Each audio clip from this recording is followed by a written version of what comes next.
বলতে চাই না, না বললেও তো পারতেছি না। আমার ছাত্র জমানায় যখন আমি মেশকাতে পড়তেছি, এক জেনারেল শিক্ষিত এসে আমাকে প্রশ্ন করত, তখন গেন্ডারিয়া 2001 সালে আমাকে প্রশ্ন করছে, হুজুর আপনারা রাস্তা দিয়ে যখন যান, কোন মেয়ে রাস্তা দিয়ে গেলে আপনারা কানায় কানায় চান কেন?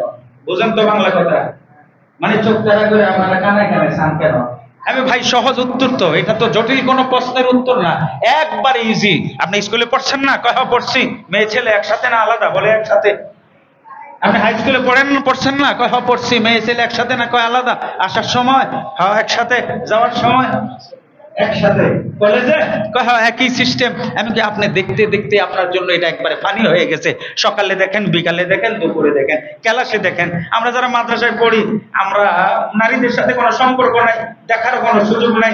দুই একজন রাস্তায় নামলে কন্ট্রোল করতে পারে না, এই জন্য কানায় কানায় চাই। হুজুর গোমর তো ওখানে, আমি আপনার কাছে পিড়ি হয়ে গেছে।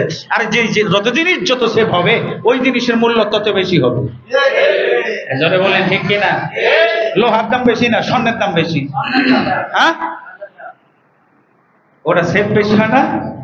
লোহা তো বাহিরে রাস্তাঘাটে পড়ে থাকে, স্বর্ণকে সিন্ধুকে বইরা রাখে, ব্যাংকের ভিতরে রাখে।